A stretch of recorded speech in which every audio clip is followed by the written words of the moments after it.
Boa tarde a todas e a todos. Boa tarde. Estamos dando início à sexta mesa do nosso Congresso Nacional Filosofia, Vida e Morte. Antes de iniciar, eu quero dar dois avisos rápidos. O primeiro é que a lista de presença está na descrição do evento, que vocês encontram aí do lado do vídeo, né? E o segundo aviso é que o Congresso Nacional Filosofia, Vida e Morte aproveita a oportunidade para divulgar e apoiar a campanha nacional de conscientização sobre a prevenção do suicídio, Setembro Amarelo, que visa ampliar a abrangência do Dia Mundial de Prevenção do Suicídio, que é 10 de setembro. Estaremos, ao longo de todo o evento, tratando de temas delicados. Então, se alguém sentir a necessidade de apoio emocional na prevenção do suicídio, pode entrar em contato com o Centro de Valorização à Vida, o CVV, por meio do telefone 188 ou no site via chat. O funcionamento é 24 horas. Então, agora deixa eu perguntar, vocês querem aguardar mais um pouquinho até entrar mais gente? Vocês preferem começar imediatamente?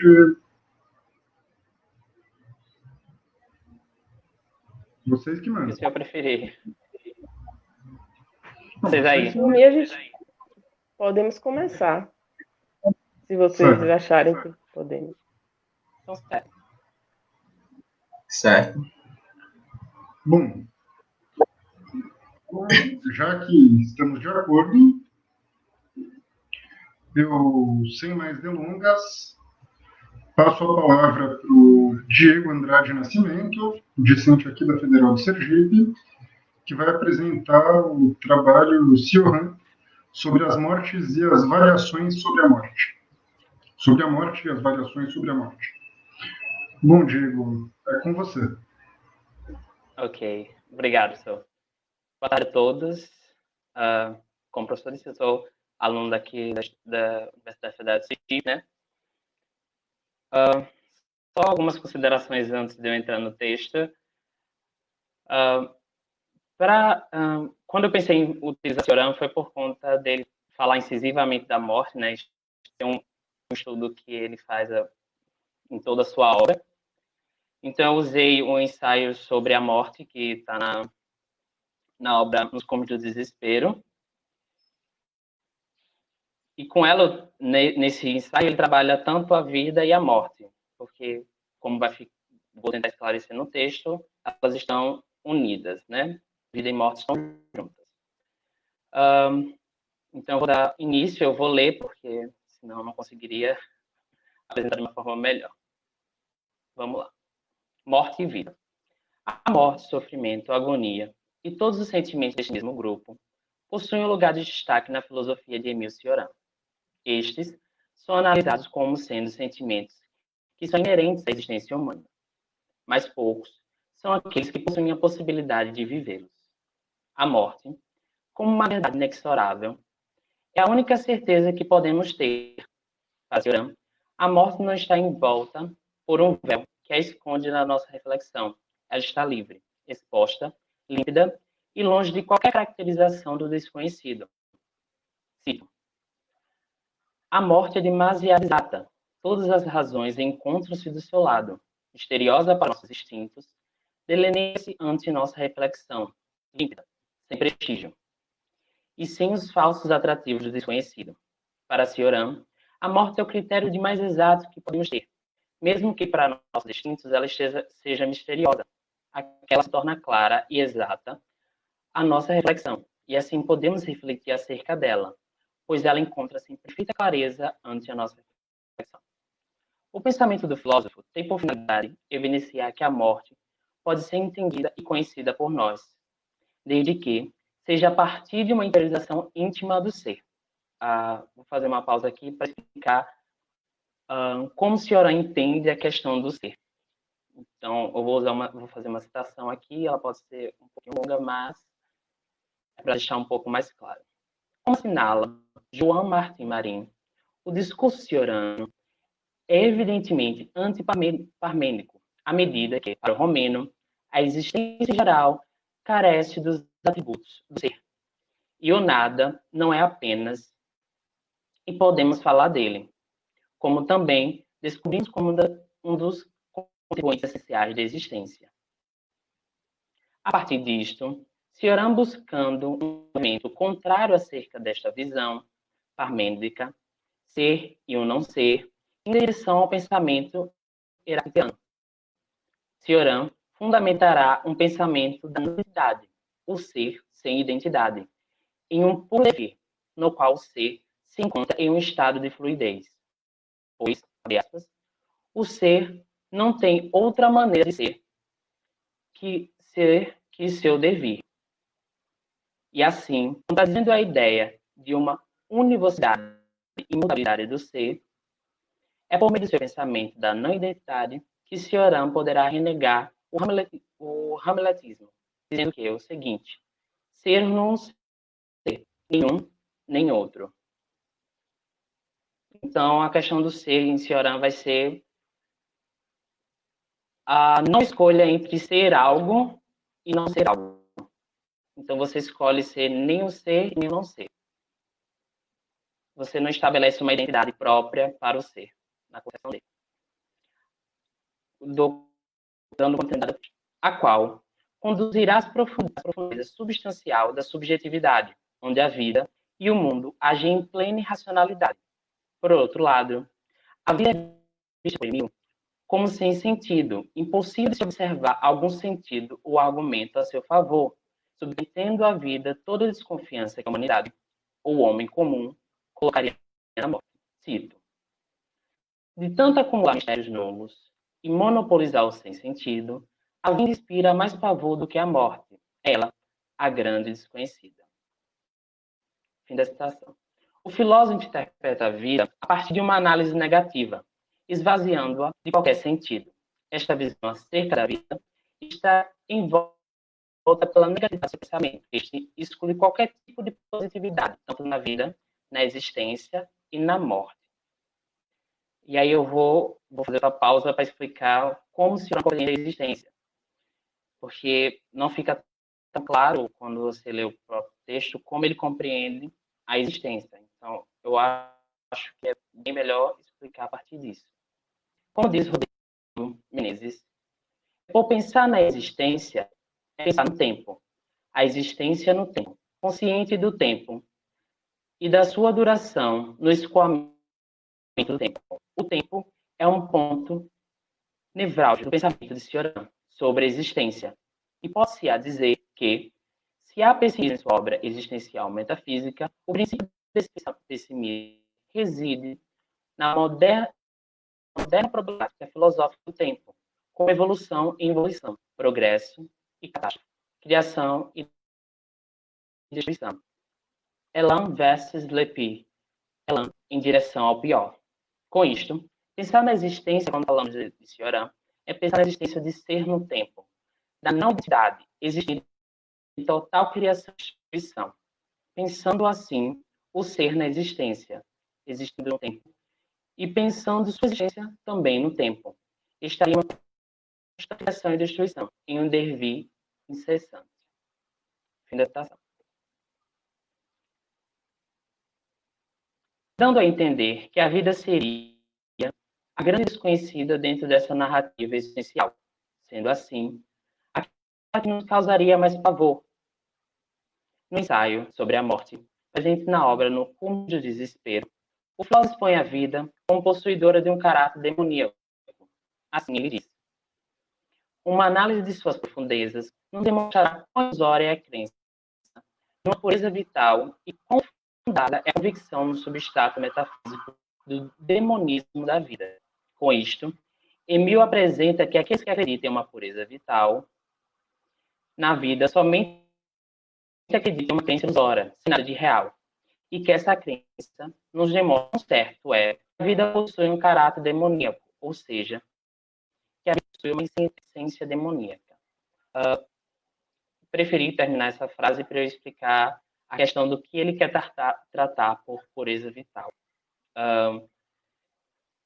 Este termo se remete à filosofia de Henri Bergson, situada na crítica de Cioran Kelly. A pureza vital faz referência ao termo criado por Bergson, denominado elan vital, cuja potência consiste especialmente em criar, fazer surgir e gerar. A crítica de Cioran será contra o positivismo vital, que o vital cria, fazendo com que Bergson não percebesse no tempo uma duração plena e perfeitamente positiva. Para Cioran, o tempo é uma duração negativa, é o prolongamento de uma queda, o signo de uma possibilidade, qual seja a de não morrer, elan e direção ao pior. Assim, concorda com Simmel que Bergson cometeu um erro ao não perceber que a vida, para se manter, deve destruir-se, e não somente criar a todo momento. É preciso a destruição do que se foi criado. Cito. Era de fato ser o que me interessava, e pela razão primeira de que escrevi extraordinariamente bem. Bergson tinha essa qualidade em comum com ele, e sabe-se raramente de tal talento entre os filósofos. Simmel usava a linguagem com grande clareza, rara entre os alemães. Era um verdadeiro escritor. Eu admiro seus textos sobre arte, no quais ele manifestava enorme sensibilidade. Repreendeu Bergson por não ter visto que a vida, para manter-se, deve destruir-se. Bergson, com efeito, negligenciou a longa tragédia da existência, e nisso reside a razão de ter sido esquecido. Não se vive impunemente uma crise interior. Assim, Cioran rompe com o idealismo positivo de Bergson. Este esqueceu que a vida possui um sentido trágico. Fim da citação. Como? Mas se perguntar de que maneira chegamos às profundezas e confirmamos aquela convicção acerca da vida. O descobrimento é um processo de desequilíbrio vital. Isto é, a partir de uma interiorização do seu íntimo, retirando todas as ilusões criadas pela vida e pela sua irracionalidade demoníaca, somos levados a descobrir todos os sofrimentos possíveis e, assim, somos amarrados em uma longa e profunda agonia. Retira-nos de um equilíbrio superficial, revelando-nos as ilusões que escondem a vida, a morte e a existência. A morte não pode ser compreendida.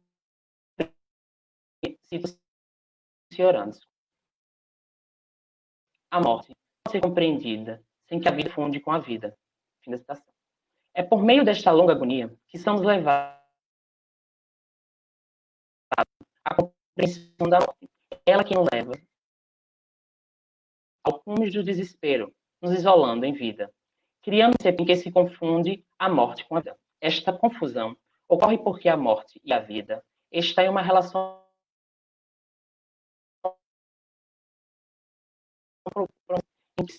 não há uma clareza íntima que confirme ou ateste que a vida não seja a morte, ou que a morte não seja a vida. Além disso, Cioran entende que a morte não é uma morte como autônoma da vida.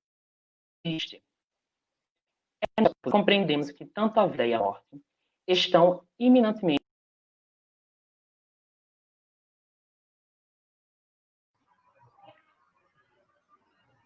Gente, eu peço desculpas, parece que o Diego está com alguns problemas com a internet dele.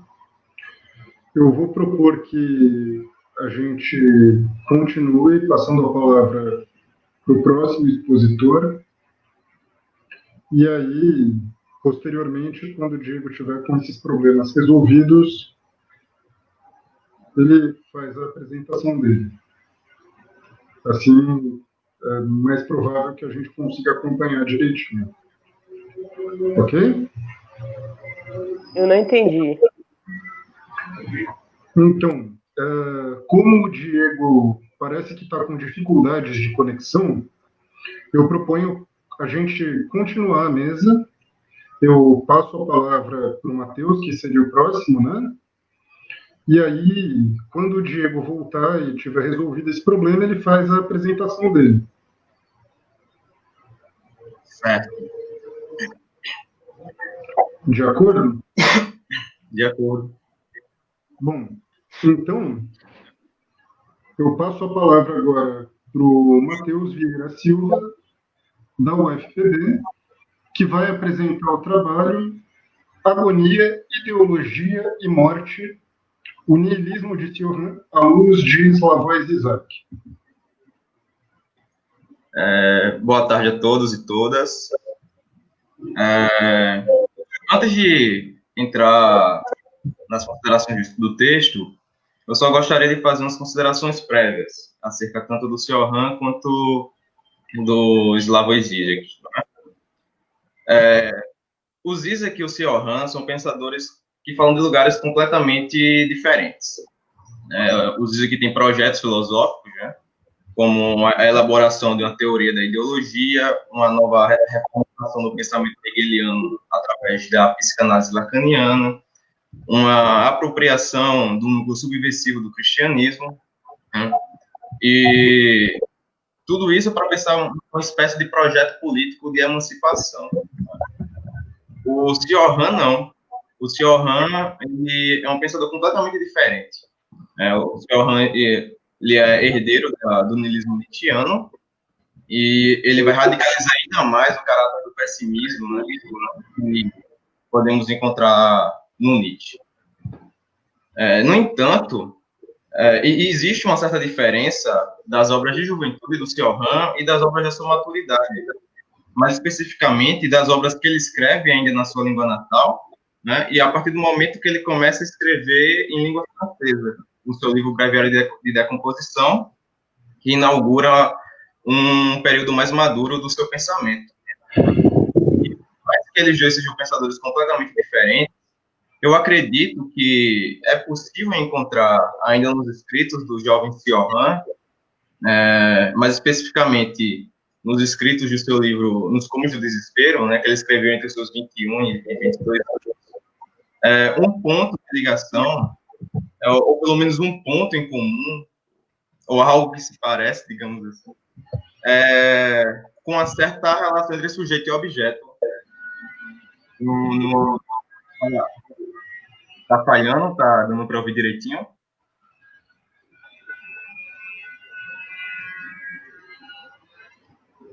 Enfim. Eu acho que existe uma relação ali entre os escritos do Cioran na sua juventude e uma relação entre sujeito e objeto que o Zizek começa a desenvolver na sua maturidade, né? A partir do livro O Sujeito Incômodo, o centro-ausente da psicologia política. Então, sem mais delongas, aqui eu vou adentrar no texto escrevido de uma maneira bem formal, assim como se fosse um diálogo mesmo, para, enfim, para ficar mais compreensível, né? Então, vamos lá. Caso nos esforcemos em aprender as relações entre o pensamento de Slavoj Zizek e de Emil Cioran, estabelecendo, assim, os pontos em que eles se aproximam, bem como os momentos em que eles se separam, estaremos fadados a uma completa decepção. Isso acontece porque os pensadores aqui tratados falam de lugares tão diferentes que, caso os quiséssemos relacionar, talvez o mais correto fosse mostrar, frase por frase, a total incompatibilidade que há entre eles. Por um lado, Zizek é herdeiro da tradição dialética, tendo como uma das suas principais características a reformulação do pensamento hegeliano por meio da psicanálise lacaniana. Por outro lado, Cioran sempre foi um crítico feroz de Hegel, da psicanálise e, consequentemente, da própria dialética. Afinal, o filósofo romeno enxergava nessas formas conceituais de pensamento um veneno à vida, a expressão de uma impotência da vontade, marca notória da influência de Nietzsche no autor. As diferenças são tantas que poderíamos enumerá-las uma a uma. Zizek reformula a teoria da ideologia a partir da relação entre Lacan, Hegel e Marx. Cioran rejeita completamente toda a ideologia, independentemente do modo em que ela se expressa.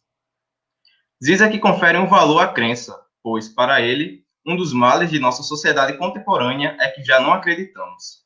Sioran rejeita toda espécie de fé, seja ela expressa no nível religioso ou político, visto que, para ele, grande parte dos problemas humanos possui sua origem na crença.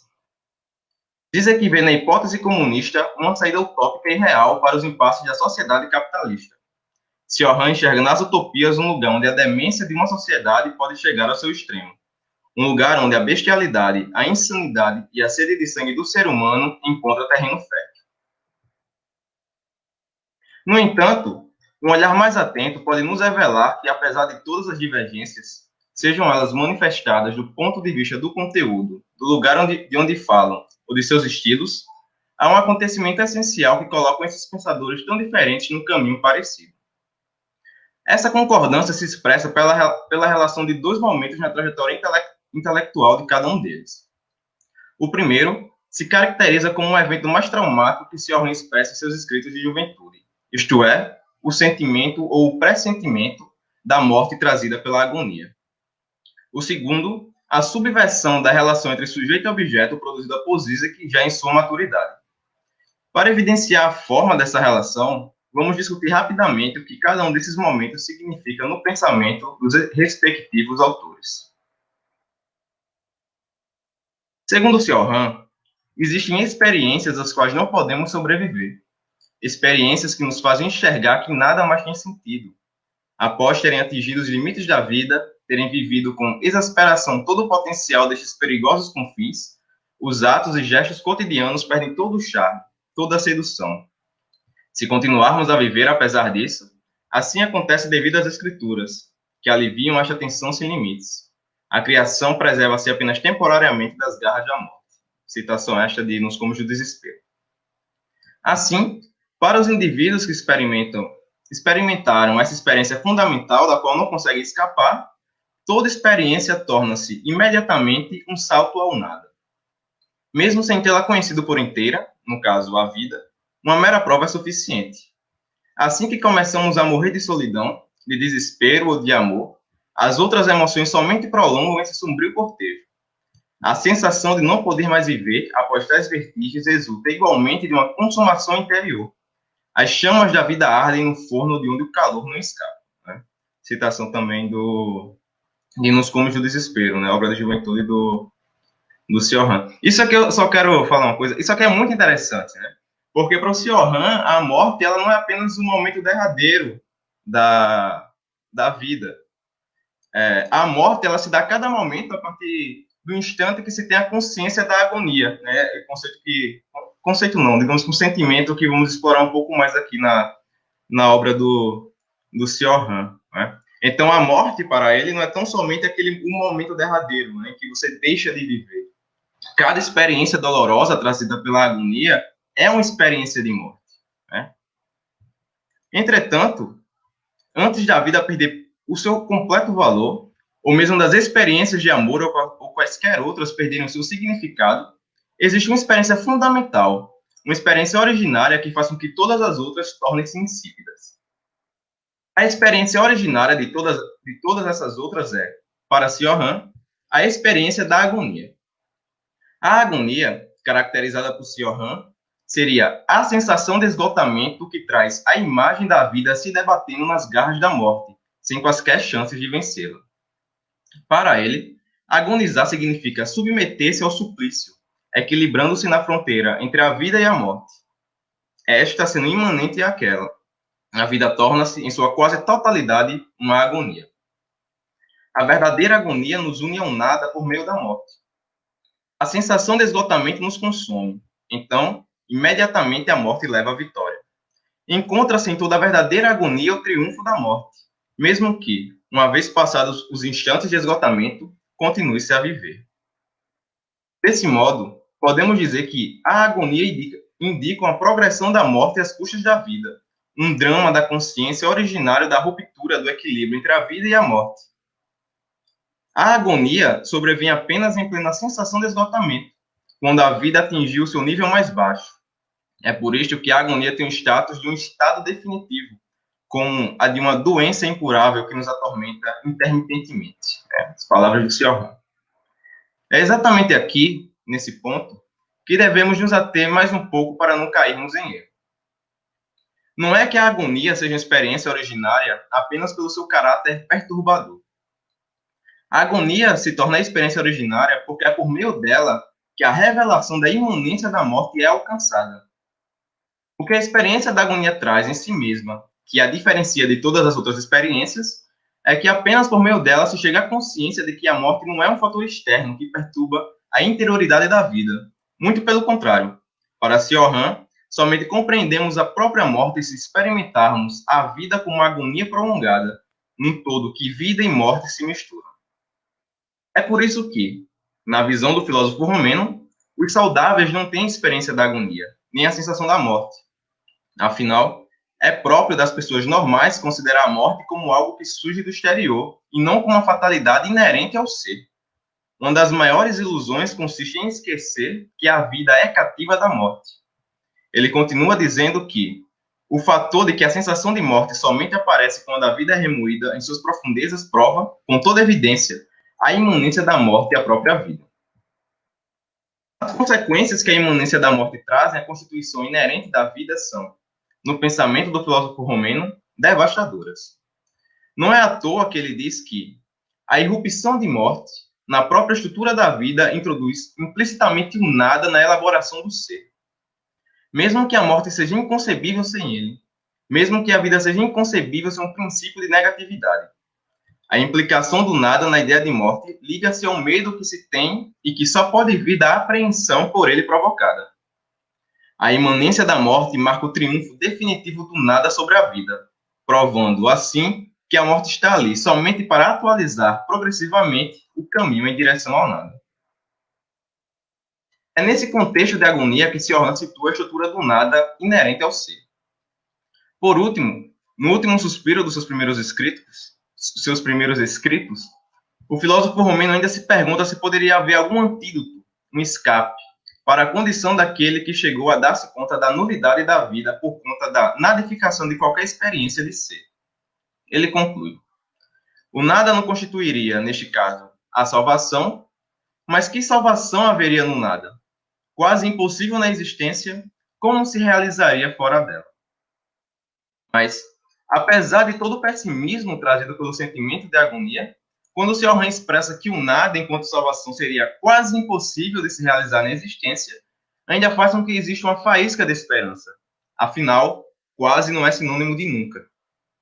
Fica evidente, portanto, que embora o pessimismo seja predominante no pensamento do jovem Cioran, ainda existe alguma esperança, mesmo que ela se apresente apenas sob a forma de uma especulação sobre um antídoto para a terrível condição existencial de ser.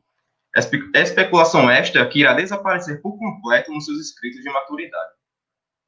Mas, o que acontece? Qual o evento que faz com que o jovem Cioran passe de um pessimista que ainda possibilitava uma abertura por meio do nada como antídoto para a condição terrena de ser, para um completo pessimista que rejeitaria integralmente qualquer possibilidade de salvação? A resposta para essa questão pode ser encontrada por meio do seu flerte com o fascismo. Não é nenhum segredo que Cioran simpatizou, mesmo que por pouco tempo, com a Guarda de Ferro, movimento ultranacionalista de extrema-direita da Romênia durante o momento de ascensão do nazismo na Alemanha.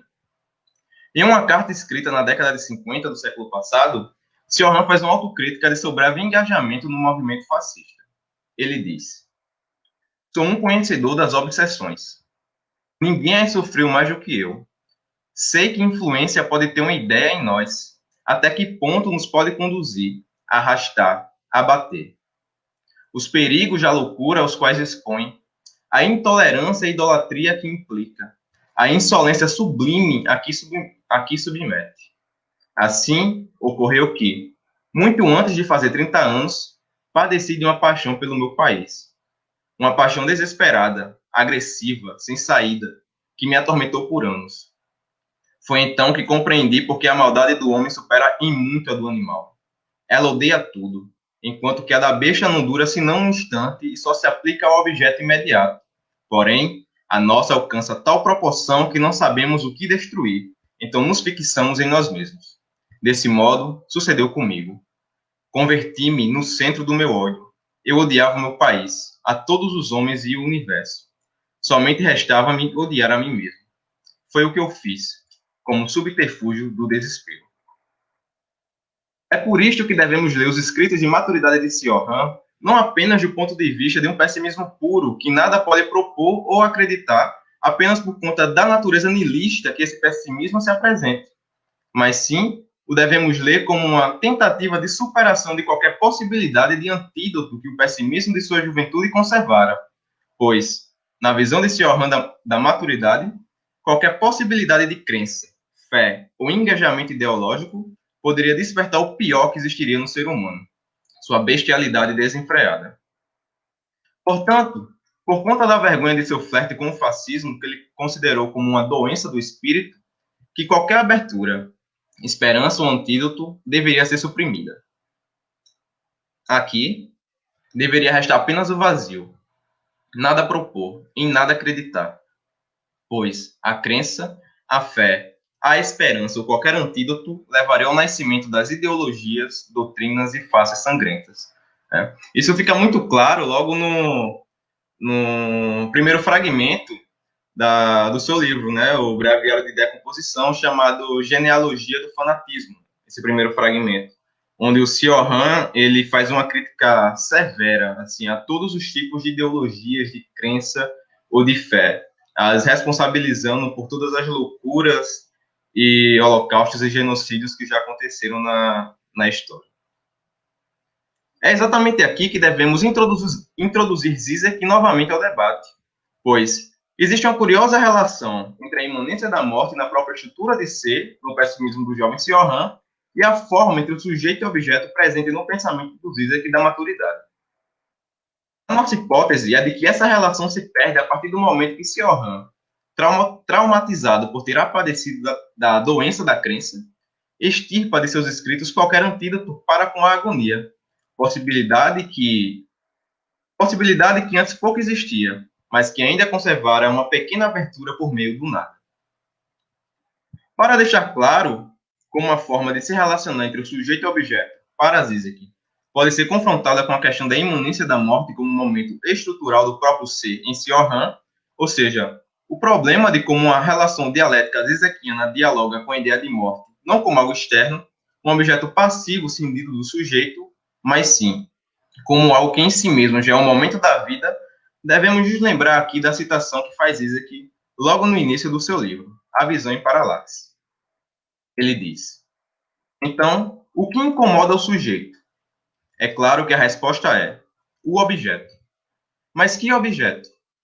A diferença entre sujeito e objeto também pode ser expressa como diferença entre dois verbos correspondentes, sujeitar e objetar.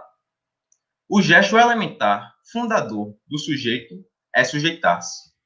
Como bem sabiam Wagner e Nietzsche, esses dois grandes adversários, o ato mais elevado de liberdade é a demonstração de amor fati, o ato de pressupor livremente o que de qualquer modo é necessário. Se, então, a atividade do sujeito, em seu aspecto mais fundamental, é a atividade de se sujeitar ao inevitável, o modo fundamental da passividade do objeto, de sua presença passiva, é a que comove, incomoda, perturba, traumatiza a nós sujeitos. Em seu aspecto mais radical, o objeto é aquilo que objeta. Aquilo que perturba o funcionamento tranquilo das coisas. Assim, o paradoxo é que os papéis são invertidos, em termos da noção padrão de sujeito ativo que age sobre o objeto passivo. O sujeito é definido pela passividade fundamental e é do objeto que vem o movimento. É ele quem incomoda. O objeto ao qual Zizek faz referência aqui é o objeto paralático, isto é, o movimento do objeto de tornar-se outro permanecendo o mesmo, referência explícita ao Aufheben hegeliano. Isto torna as coisas ainda mais interessantes, pois na sua grande obra, Menos que Nada, Hegel e a Sombra do Materialismo Dialético, Zizek nos traz um exemplo claro do objeto paralático por excelência, a morte. Como assim? Tomemos a luta social em sua forma mais violenta, a guerra. O que interessa, diz Zizek, não é a luta como tal, mas como a verdade das posições envolvidas surge através dela. Assim, o verdadeiro significado da guerra não é o horror, a vitória, a defesa, etc., mas o surgimento da negatividade absoluta, a morte, como o senhor absoluto, que nos lembra da falsa estabilidade de nossa vida organizada e finita. Assim, a morte surge como um senhor absoluto, o objeto que perturba a normalidade da vida do sujeito. Ela não perturba porque é exterior a ele, mas sim porque ela o faz experienciar sua finitude, a arbitrariedade de existir como inerente à própria estrutura do sujeito. Em Sioran, a experiência fundamental é a da agonia, porque ela nos faz perceber que a morte subjaz a vida, é imanente à estrutura de ser. E aqui, em Zizek, a experiência fundamental também é a tomada de consciência do caráter inconsistente e finito da estrutura do ser. A diferença é que, enquanto para Sioran a agonia é a responsável por fazer o sujeito chegar a esse dar-se conta, no pensador dialético é a luta incessante que faz com que o sujeito tenha essa experiência fundamental de constituir a sua própria identidade por meio da sua oposição ao caráter finito da vida. Em Sioran, a experiência fundamental que traz o caráter trágico da existência é a agonia. Em Zizek, é a luta. Mais especificamente, a luta de classes. Assim, embora o conteúdo das respostas, tanto do filósofo romeno quanto do esloveno, sejam também aqui diametralmente opostas, a forma em que a morte como senhor absoluto se manifesta é bastante semelhante, pois a morte, para ambos, é a completa negatividade, o nada que se introduz implicitamente em qualquer conceito de ser. A experiência originária que determina o modo como todas as outras experiências nos apareceriam. Essa relação é tão interessante que, se a agonia em Sioran é o desenvolvimento gradual da experiência de morte, em Zizek, a relação do sujeito com o objeto é sempre determinada por esse prolongamento incessante de sua luta contra os impasses que o objeto lhe impõe. Essa aproximação, mesmo pequena, mas bastante interessante, se perde a partir do momento que Sioran escreve seu breviário de decomposição. A experiência da agonia, embora sempre presente, deixa de ser uma obsessão, e a nova obsessão de Sioran passa a ser a crença. E aqui eu só queria fazer uma observação, que não é que a agonia e a morte percam o caráter quase que determinante da obra do Sioran na sua maturidade. Mas quer dizer que a morte e a agonia perdem o seu caráter de obsessão. Quando nós lemos Nos Cúmulos do Desespero do Sioran, praticamente é o sentimento de morte, é o sentimento de agonia que vai determinar por completo os seus escritos. Mas no breviário de decomposição, embora esse tema também seja presente e de alguma forma ainda continue central, a questão da crença, da fé, da religião, seja ela expressa no nível político, religioso ou racional, vai ganhar uma centralidade ainda maior. Embora ainda possamos pensar em imanência do nada na estrutura de ser, o filósofo romeno o faz de forma bem mais discreta, pois agora sua crítica intransigente à crença, à fé e às ideologias ganham um status de obsessão maior do que a da morte. A principal mudança, no entanto, é com relação à forma como o nada é pensado. Em sua juventude, o nada poderia ser uma improvável saída, um improvável antídoto ao pessimismo que tanto o afligia. Não vamos entrar aqui no mérito das formas como esse nada precisaria se manifestar para que nele se encontrasse pelo menos um risco de esperança. Pelo menos não há todas as formas de se ler esse nada. Mas, ao que tudo nos leva a crer, esse nada poderia ser uma abertura criadora, seja ela feita a partir da arte ou de utopias, uma espécie de criação ex nihilo, isto é, o ato de partindo da consciência de sua nulidade e insignificância, criar. Entretanto, sua experiência com o fascismo que, para ele, foi justamente dar significado àquilo que não tem, por meio das ficções de ideia de pátria e raça, bem como genocídio, sangue, guerra e holocaustos que essas ideias criaram, fez com que Sioran culpasse justamente esse nada como abertura de criação como grande responsável pelas bestialidades humanas. Assim, fica claro que, para ele, o homem cria porque nada existe, e é nessa criação humana que reside o perigo. Desse modo, a postura de Sioran para com o pessimismo muda, e ele passa a não conceber nenhum antídoto para a existência, ao passo que, para ele, o melhor a se fazer é simplesmente não crer, não acreditar, e se afastar de qualquer tipo de crença ou ideologia, essas aberturas do nada. Já em Zizek, muito pelo contrário, se afastar desse nada é o gesto ideológico por excelência. Para ele, A fantasia ideológica é justamente não crer, pois não crer leva o indivíduo a se conformar com o estado de coisas atual. O problema, para Zizek, é que já não se acredita que as coisas possam mudar.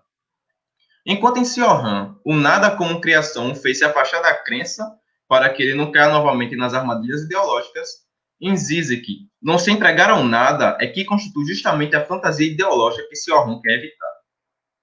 Desse modo, Zizek irá perceber que, embora a morte seja inerente à estrutura do ser, o nada que se manifestaria dessa relação é o único lugar capaz de fazer com que o ser humano consiga um antídoto para a condição insignificante de sua existência. A esse nada ele chama de utopia. Ele diz: devemos reinventar a utopia, ou seja, devemos dar um novo sentido a essa criação ex nihilo. A verdadeira utopia surge, o Zizek continua, a verdadeira utopia surge quando a situação não pode ser pensada, quando não há um caminho que nos guie, quando não há coordenadas possíveis que nos tirem da pura urgência de sobreviver. Então temos que inventar um novo lugar. A utopia é uma espécie de livre imaginação. A utopia é uma questão da mais profunda urgência, quando somos forçados a imaginá-la como um único caminho possível.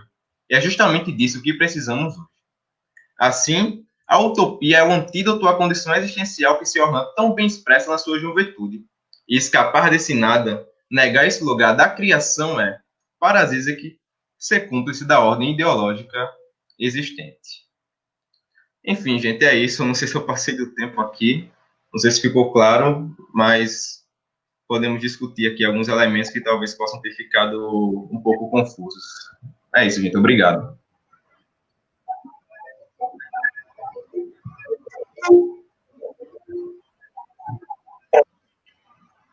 Bom, eu agradeço, Matheus, pela sua fala, gostei bastante. E agora passo a palavra para a professora Giovana da Paz Monteiro, da Federal do Recôncavo Baiano, quase nossa vizinha aqui, portanto, que vai fazer a apresentação intitulada Considerações sobre Vida e Morte em Bergson. Isso. Bom, obrigada. Infelizmente, eu não consegui acompanhar muito bem a fala de Matheus, porque a transmissão aqui para mim estava um pouco ruim, mas depois a gente pode conversar, né, sobre as duas apresentações. Primeiro, eu queria agradecer a participação no evento, parabenizar toda a organização desse evento, com essa temática que reflete toda a filosofia, né, vida e morte. Então, eu fico muito contente de poder participar de um evento com essa temática. Eu vou falar um pouquinho, fazer algumas considerações iniciais também sobre a metafísica bergsoniana e, em seguida, eu parto para o texto, porque é sempre mais interessante a gente ler o texto, porque a gente não foge do tema, ou do tempo. Então, o contexto desse trabalho que eu apresento hoje ele é parte de uma pesquisa de pós-doutorado que eu desenvolvi, né, acabei de terminar essa pesquisa, cuja temática é religião, a temática da religião a partir de dois autores, que é Henri Bergson e Sigmund Freud. Então, eu tento fazer algumas analogias, alguns diálogos entre esses dois autores, esses dois pensadores da cultura. E aqui, hoje, nesse momento, eu vou apresentar apenas alguns apontamentos sobre a concepção de Bergson a respeito de vida e morte e como a religião ela tem um papel fundamental nesse âmbito, né, para esse filósofo. Bom, Henri Bergson é um filósofo francês do final do século XIX, início do século XX, cujo pensamento é marcado pela ideia de que o ser, a realidade, é a temporalidade. Então, Bergson vai definir o real como duração.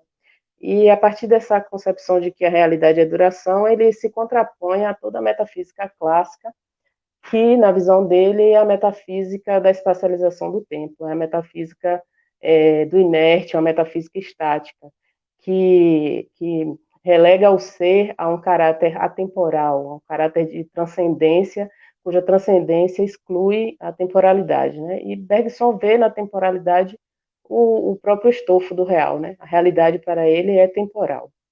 Então, partindo desse pressuposto que a gente vai compreender todo o desenvolvimento do pensamento de Bergson. Em toda a sua obra, em cada obra ele dialoga com uma ciência específica, faz parte da metodologia dele, né, esse contraponto com as ciências, mas é sempre para mostrar que a metodologia filosófica deve ser outra, não deve se assemelhar à metodologia científica, porque essa daria conta apenas do estático, do que é externo, do que é espacial e não do que é de fato temporal. Ainda que a ciência lide com a noção de tempo, nunca é o tempo como duração, né? Um tempo profundo vivido, mais um tempo medido, calculado. Então, de alguma forma, Bergson ficou conhecido também como um filósofo da vida, né? Tem essa denominação, mas que não necessariamente se encaixa de fato, até porque a filosofia de Bergson ela é meio que inclassificável, né? Uma vez que o próprio filósofo ele se coloca numa perspectiva de crítica à conceitualização analítica, né? A ideia de conceitos fechados determinados. Mas, de alguma maneira, a gente pode entender, sim, que a filosofia de Bergson é a filosofia da vida, uma vez que ele entende a vida no sentido profundo. Ele vai entender essa noção de vida em Bergson, portanto, será a vida como duração, como temporalidade. Então, é nesse sentido que se pode dizer que a filosofia de Bergson é a filosofia da vida, uma vez que é uma filosofia da duração. A obra em que Bergson trabalha essa temática, que foi a obra que lhe rendeu um prêmio Nobel de Literatura, é A Evolução Criadora. É um livro de 1907, no qual o filósofo vai elaborar o seu próprio evolucionismo, um evolucionismo metafísico, porque, na visão dele, todas as teorias evolucionistas da época não davam conta de explicar, de fato, a evolução a partir dessa perspectiva temporal, né? Sempre analisando a evolução de uma perspectiva externa. E é importante compreender algumas noções que o filósofo aborda na Evolução Criadora sobre a vida, a partir da ideia da vida como elan vital, que até o Diego começou a falar um pouquinho. Essa ideia da vida como o desenvolvimento de um elan inicial, de um impulso de vida que é criativo e que nesse movimento criativo dá origem a tendências divergentes. Essa é a ideia básica da evolução criadora. E essa concepção de evolucionismo ela vai ser retomada na última obra de Bergson, de 1932, que se chama As Duas Fontes da Moral e da Religião. Nessa obra, Bergson vai completar, de alguma maneira, o pensamento dele, porque ele vai abordar, ao longo de toda a obra, de várias questões, de várias temáticas, e a questão social, política, a questão moral, ela não foi abordada. Então, na última obra, ele faz esse fechamento, né? Na obra de 32, ele faz esse fechamento, retomando o percurso anterior da obra. Então, eu vou começar a ler aqui o texto e, de alguma forma, vai ficar muita coisa subentendida, mas depois a gente pode ir esclarecendo. Como é peculiar o discurso filosófico, as ideias de Bergson, embora elaboradas entre séculos anteriores ao que vivemos, podem muito bem iluminar a compreensão do nosso tempo concreto. O período que atualmente atravessamos constitui-se como um desafio à humanidade, à ciência, à filosofia, mas também à religião. E é sobretudo no que diz respeito a essa última que a nossa fala se debruçará. Indagaremos aqui, a partir das ideias de Bergson, sobre as origens e o papel da religião como uma entre tantas ferramentas de contenção dos impulsos humanos antissociais e desagregadores, contrários à manutenção da vida, que todos nós, enquanto seres inteligentes, cuja liberdade é nossa marca, nutrimos e precisamos abrandar caso estejamos dispostos à colaboração social. A compreensão das duas fontes da moral e da religião passa pelo entendimento de que há, aos olhos de Bergson, uma reciprocidade entre o vital, o psíquico e o social. É indubitável, ele diz, que a nossa estrutura psicológica esteja associada à necessidade de conservar e de desenvolver a vida individual e social. Portanto, a fim de aprofundar essa relação, o filósofo retoma nas duas fontes alguns temas abordados no livro de 1907, A Evolução Criadora. Ali, Bergson tentou mostrar que o fenômeno da vida, o impulso, o elan vital, não se reduz a fatos físico-químicos.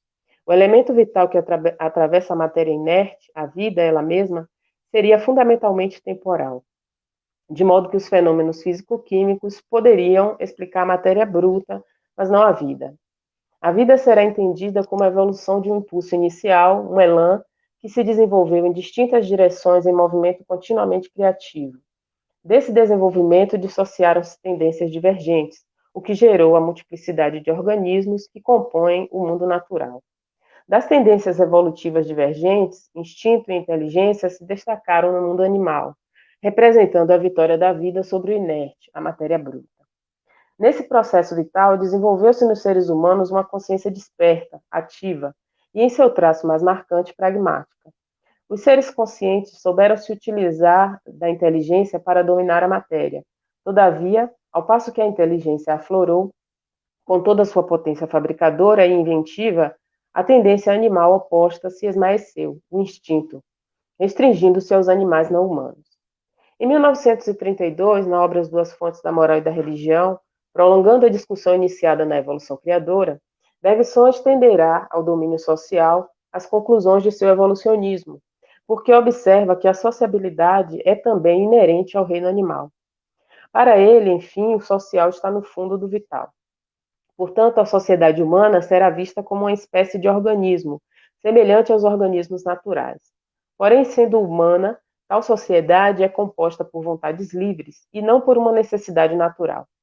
Daí será importante o cultivo de hábitos de comando e hábitos de obediência, os quais exercerão grande pressão sobre a liberdade da vontade, submetendo o eu social, camada superficial de nossa subjetividade, ao padrão imposto. Assim, para além da subjetividade profunda que distingue cada um de nós dos demais, Bergson ele vai dizer que há dois níveis de subjetividade, né, de duração psicológica, um mais profundo e um mais superficial. Então, essa superficialidade aqui nas duas fontes, ele está descrevendo como esse eu social, que está apegado às obrigações sociais, à vida em sociedade. Um sentimento de obrigação nos liga aos outros e a nós mesmos na sociedade, ao custo de renúncias pessoais, das quais será colhido o equilíbrio social. O eu social é parte fundamental da existência humana, pois a obrigação para com o outro terminará por ser uma obrigação para consigo mesmo. Assim, a sociedade se afirmará em nós pela língua que falamos, pelos hábitos que cultivamos, pelas ações que realizamos. E para fins de sua própria conservação, forjará intermédios entre ela e seus membros, tais como a família, o trabalho, a religião. Em tais grupos, mantemos obrigações e nos sentimos integrados, socializados, sendo cada vez mais cômodo seguir a trilha que a sociedade traça para nós. Isso nos encaminha a um abandono cada vez maior de nossos interesses pessoais às exigências da vida social. Mas a interpretação peculiar de Bergson para a obrigação está no fato de que, embora ela se reforce pelo hábito, o ato de obedecer, de se submeter às exigências sociais, teria também um fundamento vital. Seria um resquício da tendência natural à autopreservação, a tendência instintiva de conservação da vida. Nessa perspectiva, ainda que sejamos definidos fundamentalmente pela inteligência, a franja de instinto em nós, decorrente do processo evolutivo, nos impele também à conservação, ao fechamento. Para Bergson, o fechamento faz parte da ordem natural da vida. Então, esse fechamento que a gente nota nos organismos vivos vai ser percebido também no organismo social. Nesse sentido, não obstante a liberdade nos põe em condições individualistas, no fundo de nós reside também o fator social, coletivo, que, uma vez adestrado, abafa nossos desejos profundos. Somos, portanto, animais naturalmente sociáveis, e a vida social a marca da espécie. Ocorre que nossa tendência intelectual se sobressai às demais, porque somos, antes de tudo, seres de razão. E a liberdade que nos acompanha, volta e meia, aparece como um elemento complicador à manutenção da vida. Assim, quando o interesse individual ameaça sobrepor-se ao coletivo, quando a vida se põe em risco, a natureza lança mão de um contrapeso, a que Bergson denomina função fabuladora. Então, a inteligência, a faculdade capaz de criar linguagem, ciência, arte, filosofia, será também responsável por criar, em prevenção a si mesma, a fabulação. essa máquina de criar ficções que funciona como uma espécie de mecanismo de defesa da vida contra a ilimitada potência intelectual, que nos animais humanos se destacou em detrimento do instinto. Eis então descrito o papel da fabulação religiosa na manutenção da vida. Quando a realidade ameaça bagunçar a ordem vital, a natureza se insurge com a produção de representações imaginárias, fantasmas de fatos tão potentes quanto úteis para conter o risco iminente da dissociação do vínculo social, da submissão à ordem e da própria necessidade da vida. Em suma, Bergson crê que a fantasia específica que cria a religião estática, isto é, a fabulação, embora possa nos afastar da realidade, como faz toda fantasia, o faz com o propósito específico de nos reinserir novamente nela, ou seja, no fluxo vital e social. Inicialmente, por meio da superstição, a fabulação invade a inteligência, uma vez formada, atribuindo-lhe uma parcela de irracionalidade, um instinto virtual que nos leva à criação dessas imagens fantasmáticas, quase alucinações, às quais nos apegamos muito fortemente. A função fabuladora da inteligência será então o instinto virtual necessário nos primeiros agrupamentos humanos, que virá ao auxílio da vida, reintegrando o indivíduo desgarrado através da religião. A religiosidade nascente e o conjunto de suas fabulações constituirão, portanto, uma espécie de satisfação substitutiva às renúncias que a vida em sociedade nos impõe. Nesse sentido, a religião não nasce apenas de um anseio individual, mas de uma exigência coletiva, social, vital, já que será garantia para a continuidade da espécie. Então, na visão de Bergson, a religião natural, essa religião primitiva, ela contribui para a conservação da vida. É assim porque, ao contrário dos outros animais, o ser humano é inseguro, teme o erro, teme a morte, e essas incertezas desestabilizam o equilíbrio natural e social. Estou conseguindo me ouvir bem?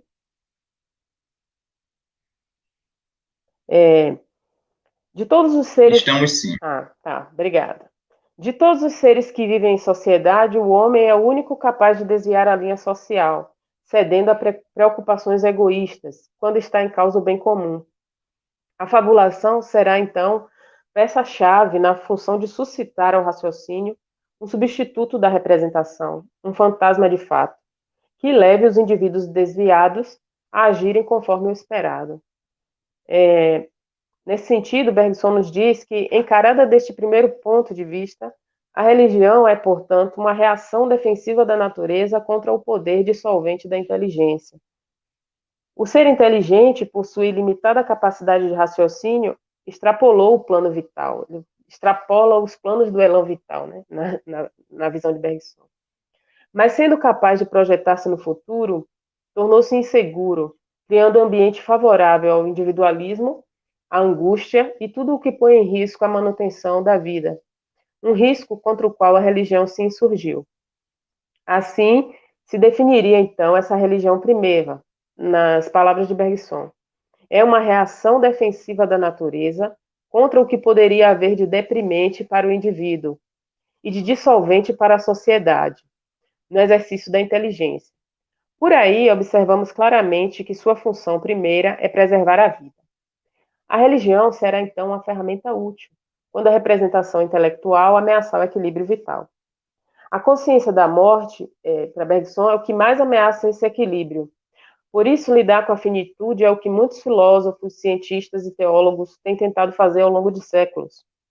Um animal não humano, ainda que de alguma maneira muito rudimentar pudesse representar a ideia da morte, não se representaria clara e distintamente que ela seja seu destino.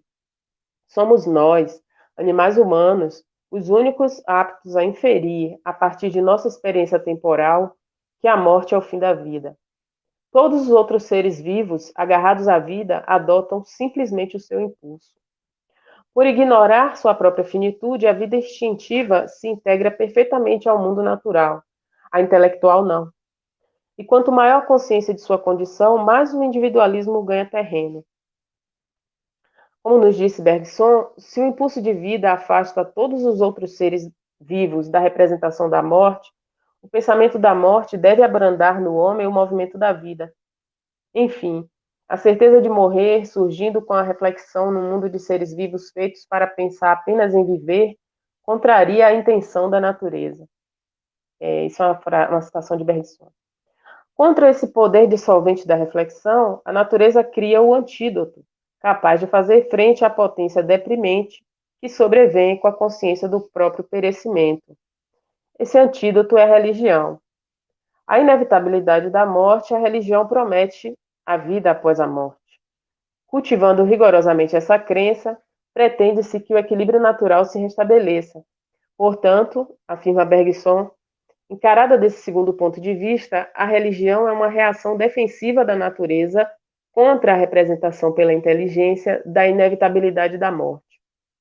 A crença na vida após a morte se torna, então, um expediente útil à manutenção da colaboração social.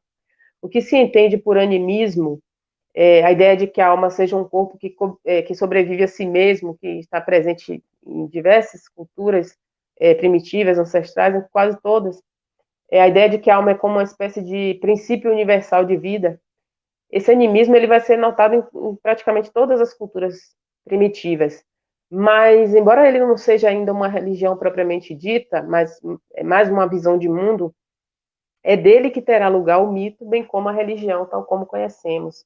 A partir daí, a sociedade nascente se valerá da crença na permanência de seus membros após a morte, pois estes lhes darão sustentação como as instituições no mundo civilizado, a fim de garantir a coesão necessária para o grupo. Pouco a pouco, essa crença na imortalidade da alma dá lugar ao culto aos antepassados, os quais doravante adquirirão um caráter sagrado. O mito em seu estado nascente deriva daí, da ideia de que vivos e mortos se misturam na sociedade, bem como os espíritos que personificam fenômenos da natureza, perfeitamente capazes de atitudes boas ou más, tais como nós. Portanto, a visão fabulosa de mundo aparece a Bergson como uma necessidade prática no contexto das sociedades rudimentares. Mas, embora os modos de vida humanos tenham se sofisticado e a sociedade se civilizado, muitos elementos dessa visão fabulosa permanecem presentes e relevantes em nossa cultura. A religião instituída manteve, por exemplo, inalteradas as concepções de alma, do divino, do sagrado, assim também como manteve diversos tabus, né? Observados já em grupos primitivos. E conforme os interesses de cada grupo, não necessariamente visando a manutenção da vida coletiva, não há absurdo em que a inteligência não possa cair. Além de interesses outros que a religião instituída possa nutrir, de um ponto de vista pessoal, de uma religiosidade particular, é surpreendente até onde pode chegar a fabulação quando tentamos fugir de nossos próprios medos, das questões que jamais responderemos racionalmente e das consequências psíquicas e sociais que essa falta de respostas desencadeia.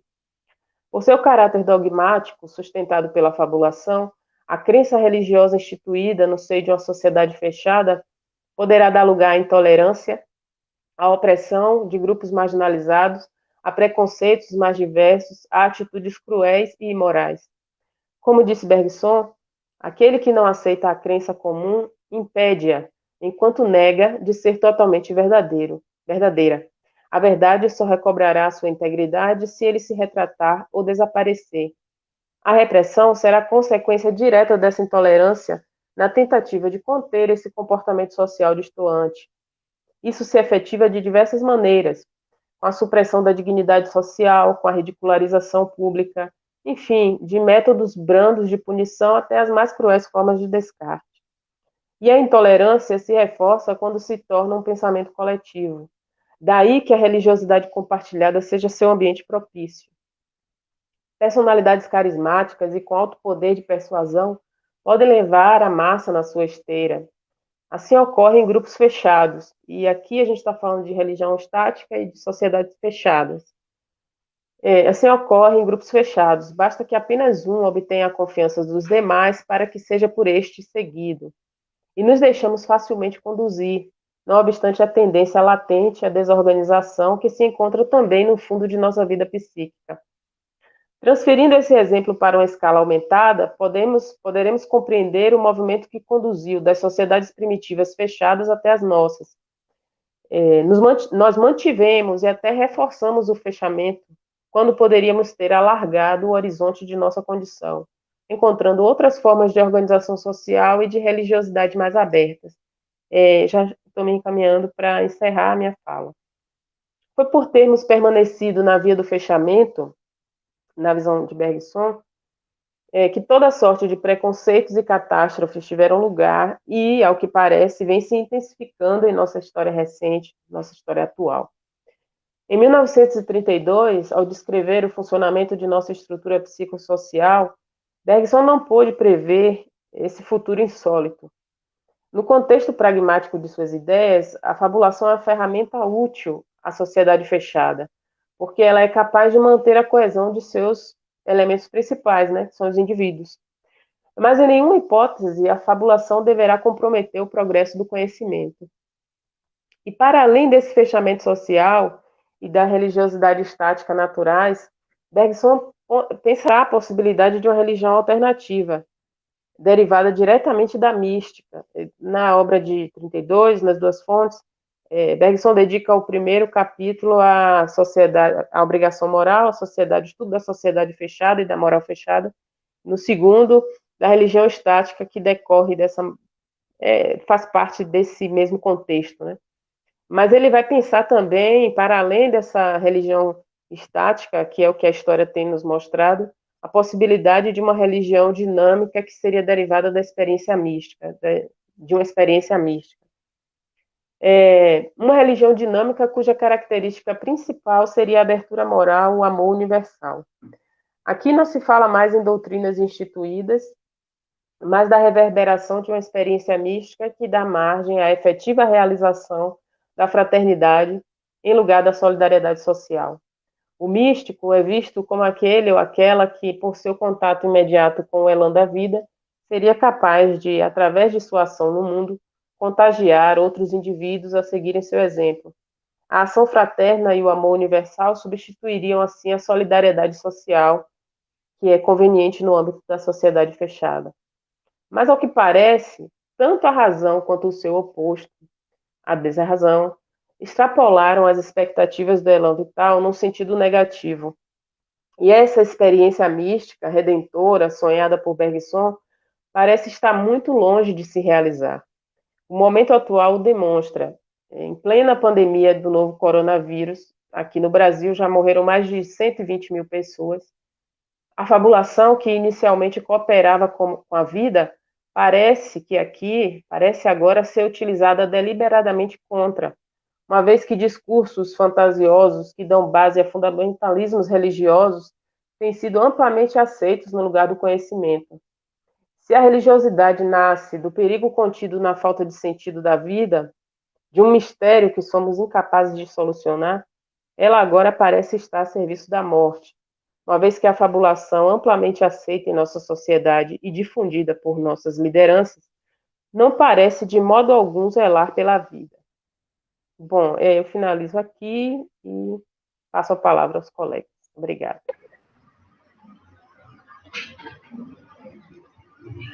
Bom, muito obrigado, Giovana. Gostei bastante da sua fala também. Eu estou vendo que o Diego conseguiu retornar aqui para a transmissão. Então, bom, eu vou passar a palavra novamente para ele. Vamos ver se agora ele consegue fazer a sua apresentação sem outro susto. Então, Diego, é com você.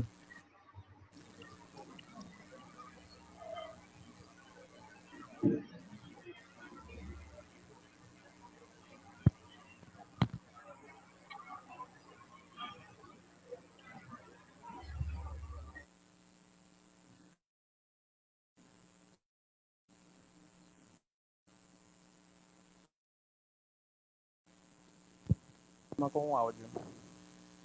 Estão me ouvindo? Sim, mas você está aparecendo deitado.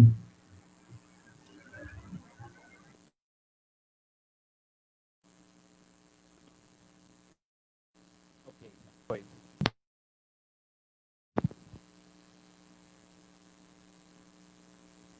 O vídeo está bem?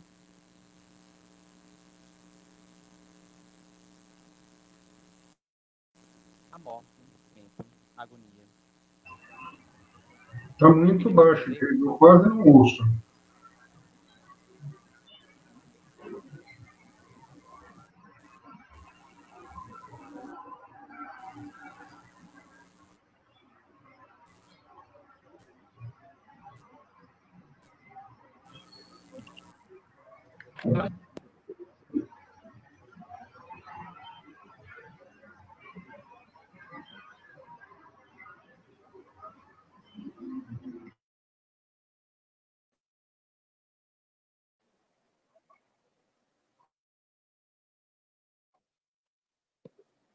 Travou.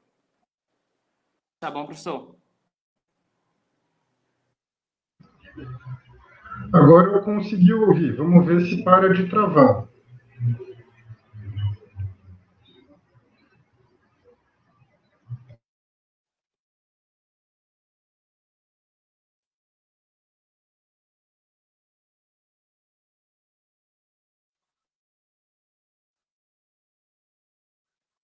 Eu acho que a questão de travar o sofrimento, a agonia.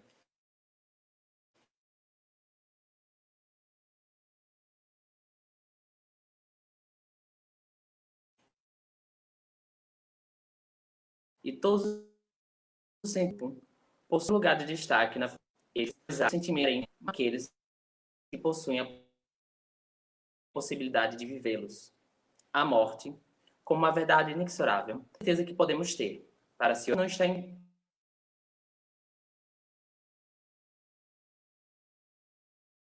envolta por um véu que a esconde da nossa reflexão, exposta, límpida. A morte é demasiado exata. Todas as razões encontram de seu lado. De nossa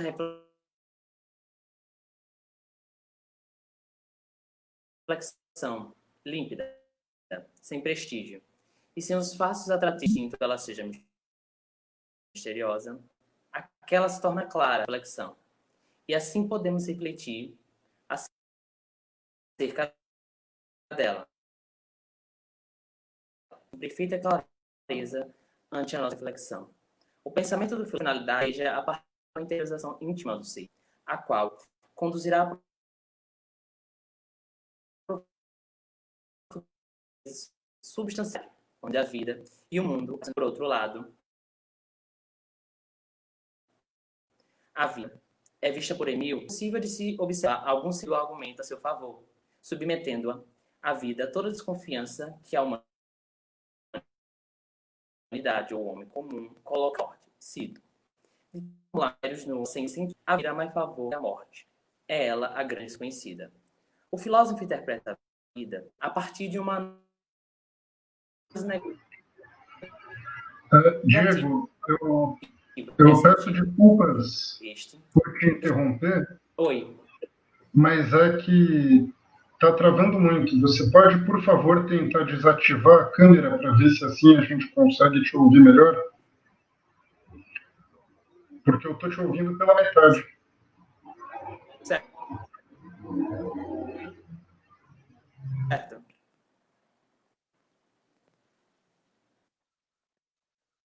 O áudio está melhor agora? Agora eu consegui ouvir a frase toda sem cortar. Certo.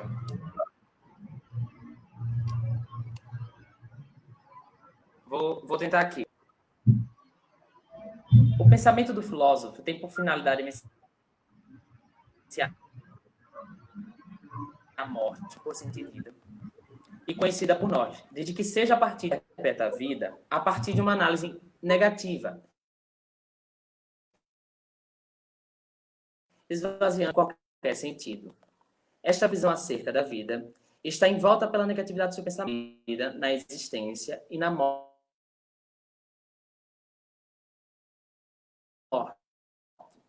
dando a entender que a vida é a grande vida dentro dessa narrativa existencial. No ensaio sobre a morte, presente na obra. O filósofo expõe a vida com caráter demoníaco. Diego. Com isto, ele apresenta que aqueles que acreditam em uma curiosidade. Diego. Então, oi. Continua travando. Oi. Eu estou ouvindo as suas frases pela metade. Tá? Então, a proposta que eu teria para te fazer agora seria... Acredito que seja melhor concluir por aqui, professor. Eu acho que não vou conseguir. Você quer tentar voltar na próxima mesa, de repente? Talvez em outro horário a sua internet colabore. A gente pode tentar te inserir na próxima mesa.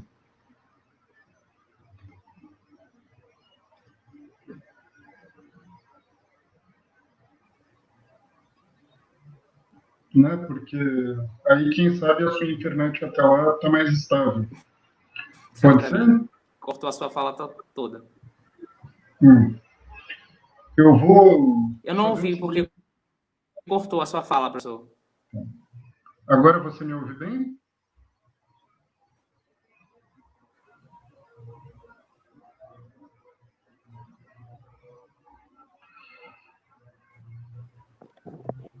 Bom, eu estou vendo aqui alguns comentários com sugestões. Eu já tentei todos esses passos aqui. Tá, me parece que o problema é de conexão mesmo. Eu vou passar para ele pelo chat a proposta de ele retornar na próxima mesa em outro horário. Às vezes, um pouco mais tarde, com menos tráfego, ele consegue uma conexão melhor. Tá? Então, deixa só eu passar isso rapidinho para ele aqui pelo chat, porque eu não sei se ele nos ouve. Eu peço desculpas pelos problemas técnicos. Em alguns segundos eu volto para a gente... Cortou novamente, eu não ouvi nada do que o senhor falou. Certo. Diego, então, dá uma olhadinha no chat, por favor, ok?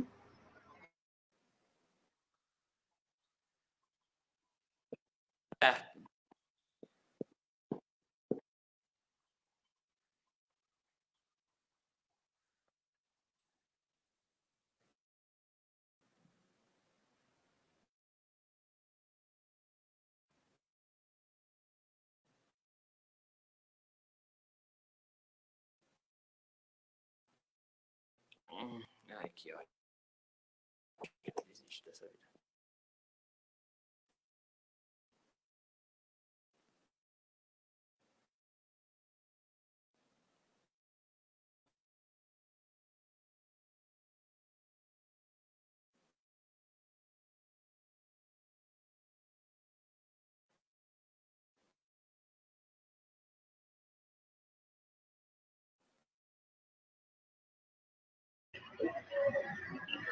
Bom, eu passei, então, as instruções ao Diego pelo chat. A gente vai tentar trazê-lo de volta para a próxima mesa, ok? Tem uma série de comentários aqui, depois daqueles iniciais comentando que estava travando demais, etc., etc., elogiando os trabalhos. Por exemplo, Camila Mello elogia bastante a apresentação do Matheus, falou que está ótima. Letícia Ellen também parabenizando pela apresentação. Vilma Kelly, Lívia Mara também elogiando. Cícero também. Carlos. Ilana Catu dando oi para a orientadora querida dela. E aí tem uma série de perguntas. Eu vou começar pela da Camila Mello, que pediu para ler a dela, já que daqui a pouquinho ela vai precisar se ausentar. É uma pergunta para o Matheus. Né? Quais obras do Zizek você utilizou no seu trabalho? Boa tarde, Camila. Eu utilizei 3 obras do Zizek na realização do trabalho. A primeira obra foi O Sujeito Incômodo, do Centro da Ontologia Política. A segunda foi A Visão em Paralaxe. E a terceira foi O Menos que Nada, né? São consideradas as 3 grandes obras do Zizek na sua maturidade. É interessante essa pergunta porque existe uma certa diferença entre o jovem Zizek, digamos assim, e o Zizek da maturidade, né? E o primeiro livro que faz com que o Zizek se torne, digamos assim, considerado mais maduro, não com relação que ele abandone suas ideias anteriores e tal, mas com relação ao desenvolvimento da escrita das questões, é justamente o Sujeito Incômodo. E, basicamente, o primeiro capítulo do Sujeito Incômodo e o primeiro capítulo do Menos que Nada foram os textos que eu mais utilizei na realização do trabalho. Certo. Muito obrigado. Tem mais algumas para você, Matheus? A próxima é do Fábio Oliveira, que é essa aqui, olha. O discurso em si já não é um direito suicida? E aí ele complementa essa questão em uma que ele mandou em seguida, que é: ou o discurso pode ser sagrado? O discurso pode ser sagrado?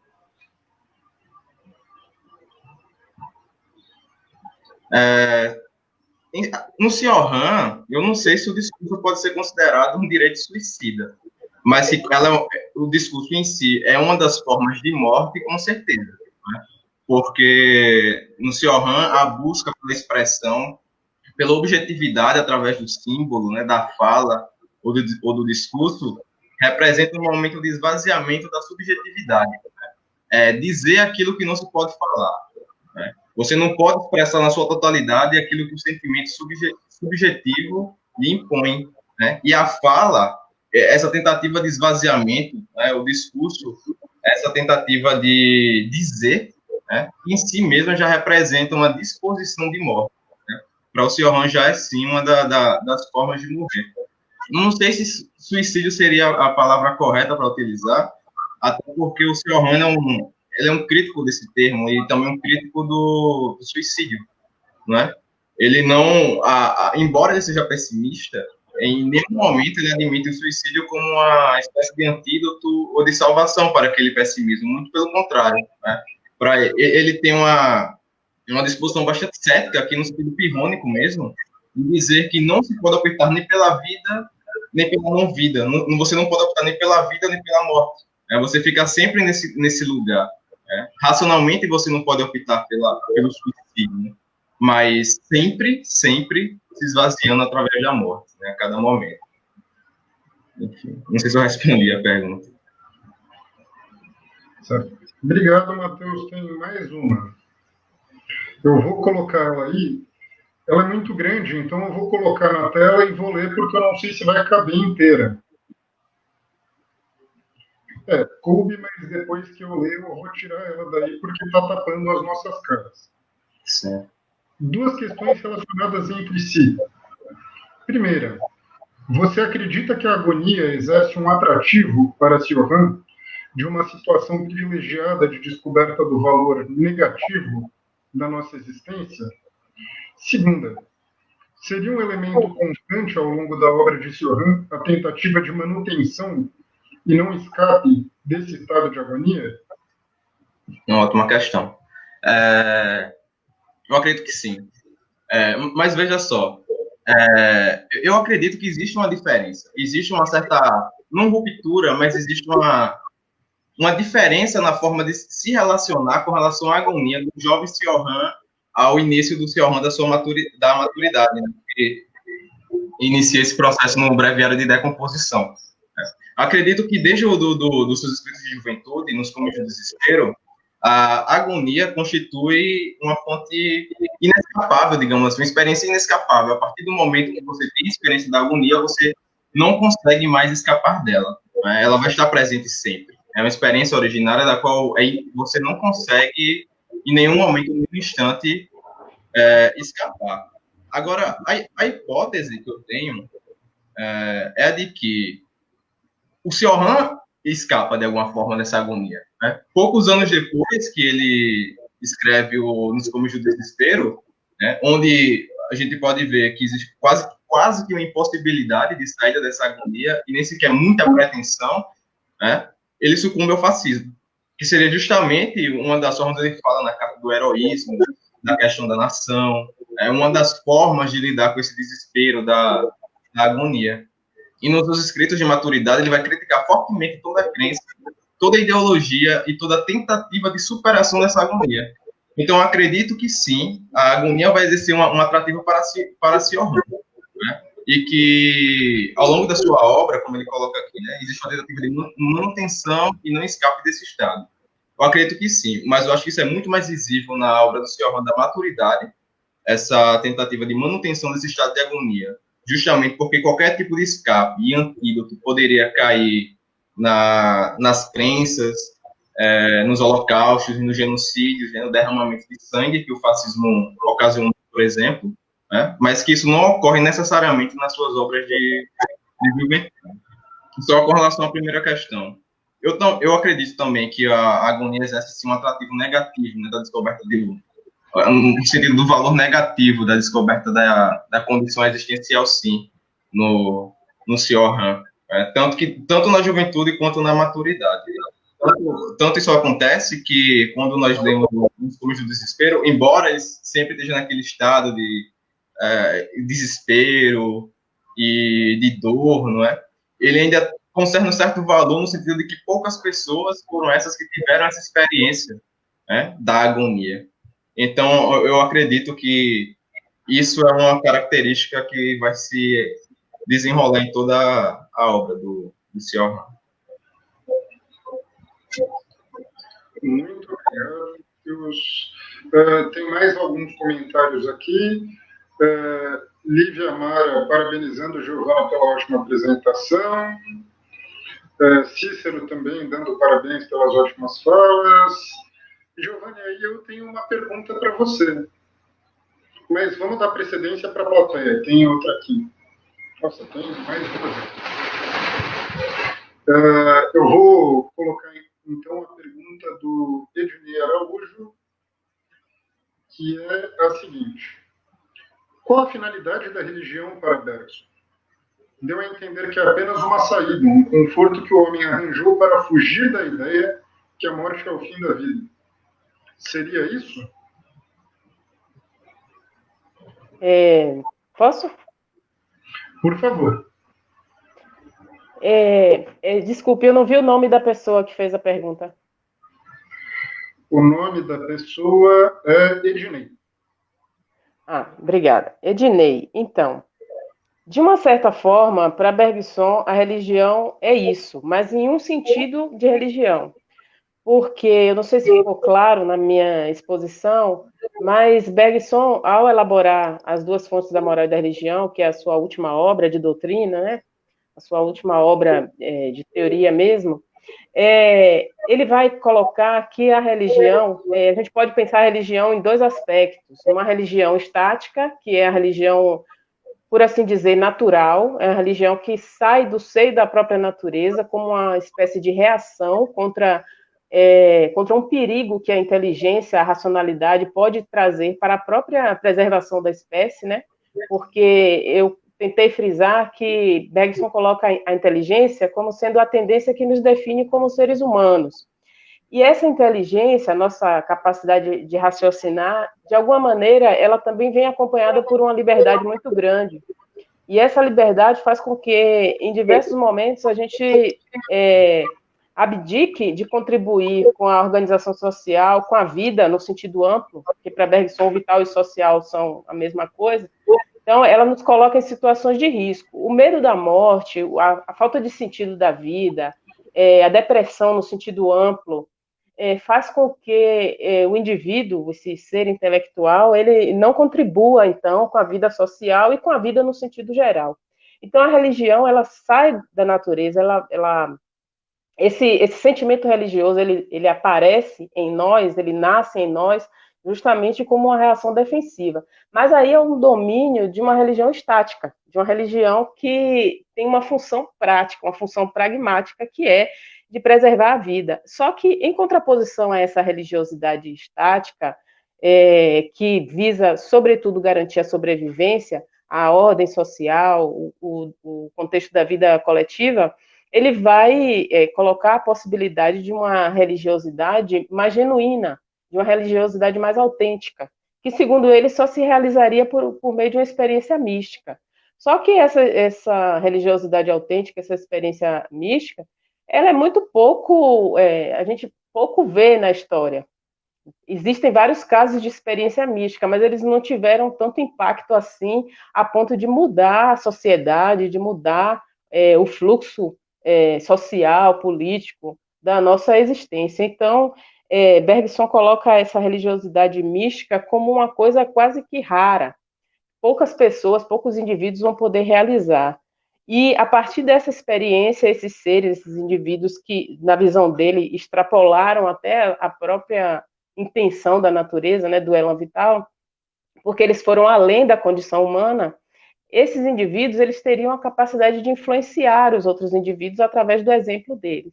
Não através de proselitismo, mas através do exemplo e, de alguma forma, modificar a sociedade. A partir daí, uma religião dinâmica, não mais estática, fechada, se criaria. Mas isso é algo raro e eu, particularmente, não acredito nessa possibilidade, não. É isso. Não sei se eu respondi. Obrigado, Giovana. Tem mais uma para você, olha.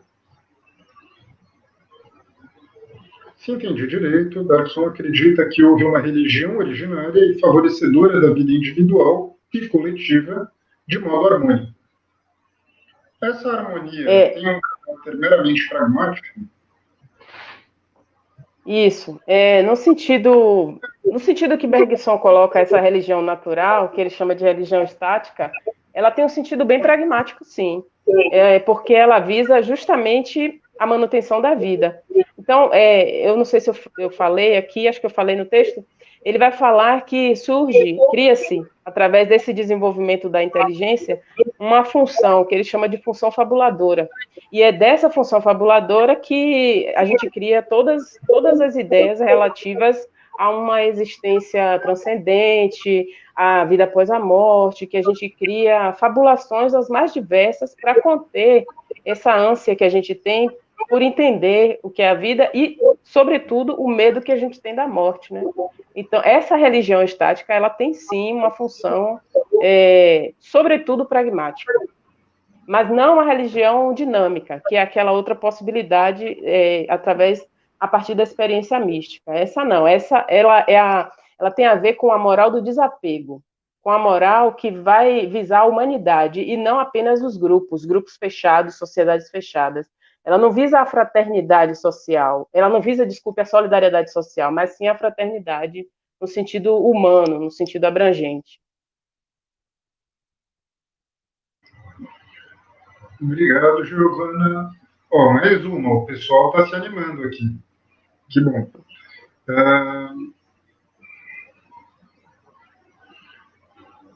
Doutora Giovana, Bergson, na França, começa a desenvolver seu trabalho, por sinal notório. Um dos seus aspectos importantes é o conceito de intuição.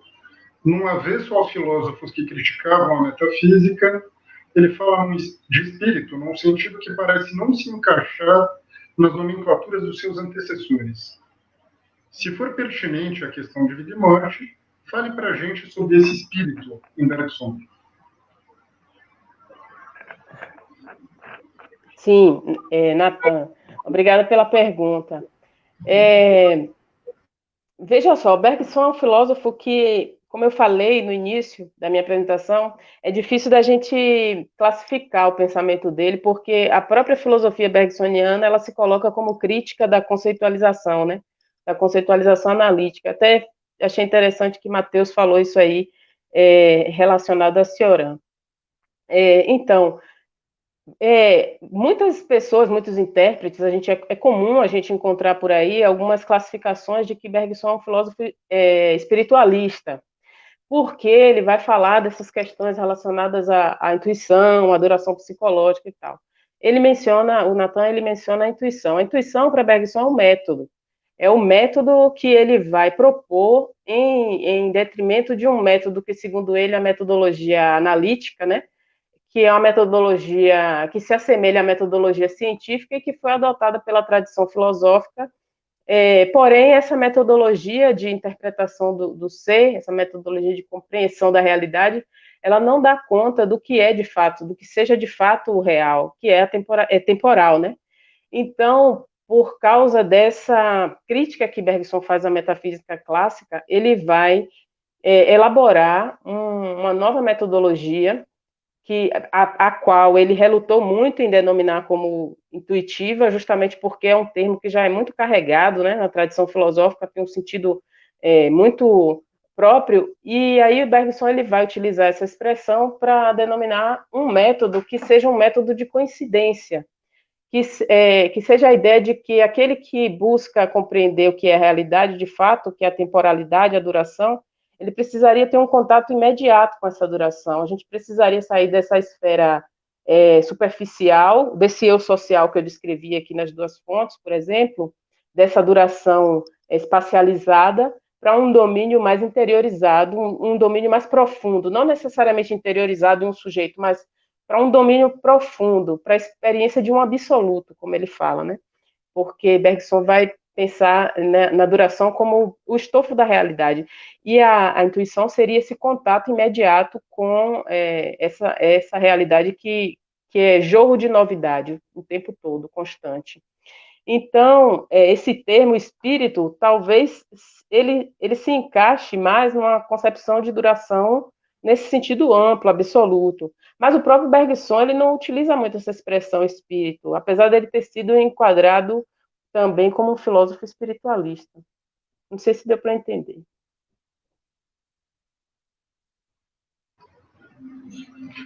Certo, obrigado mais uma vez. Bom, a pergunta que eu tinha já foi contemplada na sua resposta para alguma das anteriores, que eu acho que foi a do Lúcio. Bom, e agora o Lúcio tem mais um comentário. Deixa eu colocar ele aqui. Giovana, possível objeção. Talvez várias das primeiras religiões afirmassem a presença do indivíduo à comunidade ou ao sagrado. Essa pertença, de fato, foi usada para dissuadir da morte individual, mas também foi usada para demandá-la. Pena de morte, autossacrifício, martírio. Sim, sim, Lúcio, mas eu não entendi por que seria uma objeção, porque o próprio Bergson ele coloca, sobretudo quando ele vai analisar o totemismo. Ele colocou num comentário o seguinte: qual seria a objeção? Tá. Que o comentário chegou enquanto a gente lia outra. Minha objeção é: a afirmação do social e do vital pode levar a exigir a morte do indivíduo em favor da coletividade.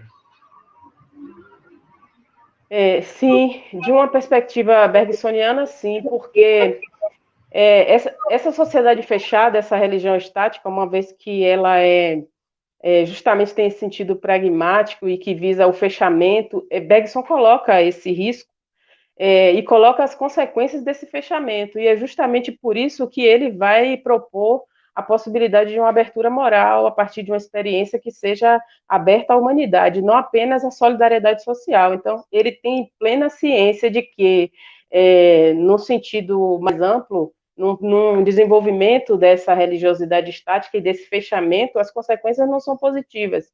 Ele começa o segundo capítulo, que é quando das duas fontes da moral e da religião, quando ele vai abordar, de fato, esse desenvolvimento da religião estática, falando a seguinte frase: que espetáculo de aberrações que se constituiu as religiões.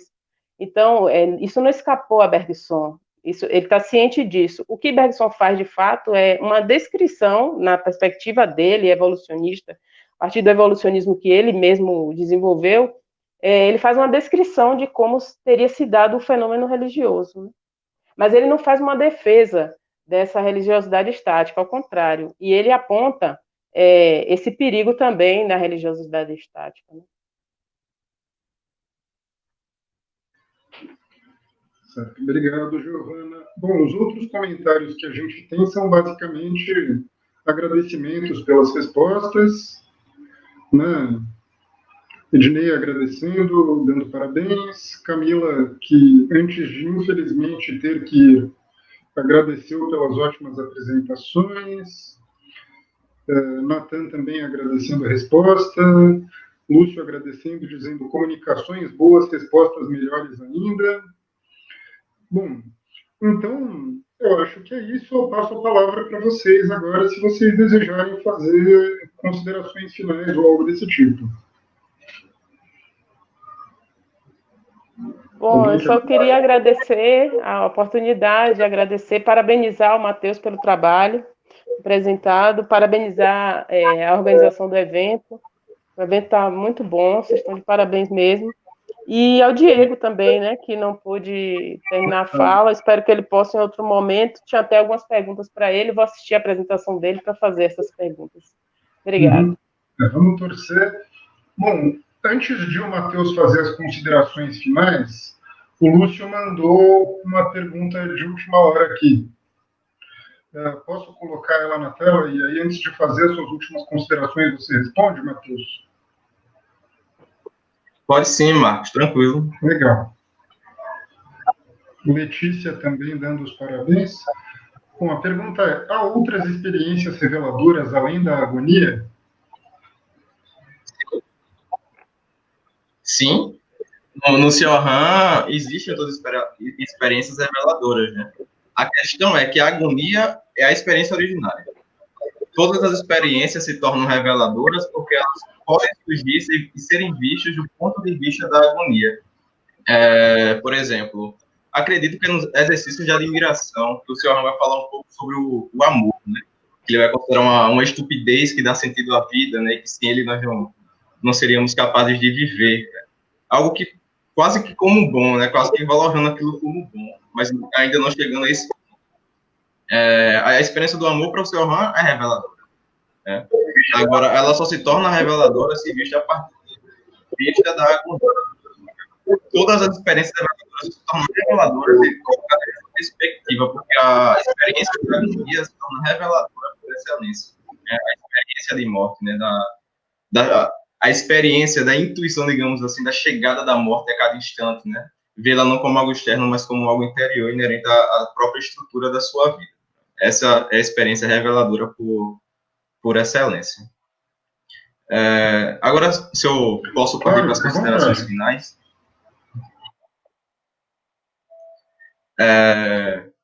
Queria agradecer ao evento, né, por possibilitar que nós falássemos de temas tão caros, acredito, né, não somente a nossa pesquisa, mas com relação à nossa vida, né. São questões que nos perturbam, né, questões que nos fazem de alguma forma valorar a filosofia.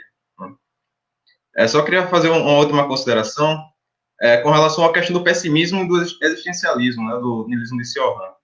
Eu sempre acredito que, embora eu goste muito de ler o Cioran e seja um grande admirador do seu pensamento e do seu estilo, que ler o pensamento de Cioran puramente a partir dele, tão somente por ele, não basta. Eu acredito que muitas vezes o Cioran faz justamente o contrário daquilo que ele pretende fazer. O Zizek, ele tem um tipo de hermenêutica de análise bem interessante, que é sempre procurar naquilo que na fala do autor, não aquilo que o autor pretendeu dizer, né? Mas aquilo que efetivamente ele disse, pretendendo dizer outra coisa. O lado lacaniano do Zizek sempre se manifesta dessa forma, muitas vezes na análise, né? Procurar, digamos que o inconsciente do texto, né? E eu acredito que nós não podemos fazer uma análise puramente do pessimismo e do niilismo, né? Primeiro como algo não histórico, né? Um pensamento desligado da história e das raízes do seu autor. Não é à toa que o pessimismo do Cioran, ele se radicaliza justamente no período da Segunda Guerra Mundial, né? Período do nazismo, do fascismo, de genocídios, né? E também não podemos perder de vista o caráter ideológico que tem esse pessimismo. Não é simplesmente uma atitude existencial genuína e ingênua diante da realidade, mas que sempre pressupõe uma forma ideológica de apreensão da realidade. Acho que essa é a grande lição que o Zizek, eu estou resumindo aqui bastante, porque a teoria da ideologia do Zizek é bastante vasta, tem vários elementos, mas acho que é uma das grandes lições que o Zizo aqui pode nos trazer na hora de olharmos essas experiências pessimistas e nihilistas do início do século XX. Bom, obrigado. Gente, eu agradeço imensamente vocês dois. Obrigado mesmo. Agradeço também o Diego, que eu não sei se ainda está nos assistindo, mas vamos tentar viabilizar essa fala dele em outro momento também, quem sabe já na próxima mesa. E, bom, além de agradecer a vocês, eu agradeço muito também a todos que nos acompanharam ao longo dessa mesa, apesar das dificuldades técnicas que a gente teve. E aí eu aproveito para convidar todos para a nossa próxima mesa, que vai ser agora às 18 horas. Até logo, boa tarde, continuem se cuidando. E é isso, gente. Boa tarde, um prazer.